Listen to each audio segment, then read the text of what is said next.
آسمانوں میں قبولیت اور قبولیت کے ضابطے الگ ہوتے ہیں۔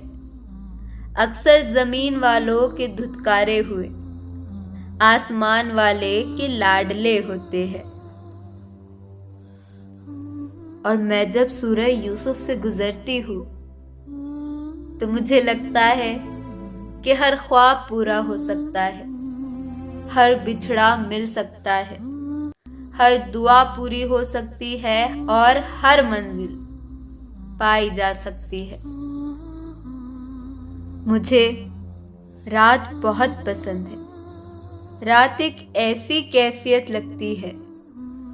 رات وہ لمحہ ہوتا ہے جب آپ بلا جھجک اپنے رب سے سارے راز کہہ سکتے ہو، خود سے خود کی ملاقات کر سکتے ہو، دن میں جو قہقہے دبائے ہو وہ یاد کر کے پھر سے مسکرا سکتے ہو، جو کوئی بات دل پہ لگ گئی ہو اسے یاد کر کے آنکھیں نم کر سکتے ہو، کھڑکی سے ٹیک لگا کے اس کے تصور کو محسوس کر سکتے ہو، خود کو ہوا کے سپرد کر کے مدہوش ہو سکتے ہو۔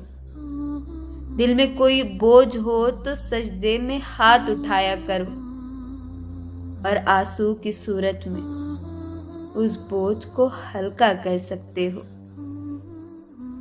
ہر طرف سے وسوسوں کے وار ہے، لوگ فکروں میں اضافہ کرنے والے ہیں، شیطان مستقبل سے ڈرانے والا ہے، آنکھ آنسو بہانے والی، پر دل مطمئن سا اس بات پر کہ میرا اللہ مجھے کبھی ضائع نہیں کرے گا، کبھی نہیں۔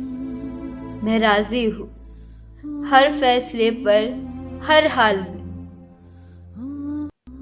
پر اللہ آپ کی اطاعت والی زندگی چاہیے، اسی اطاعت میں موت چاہیے۔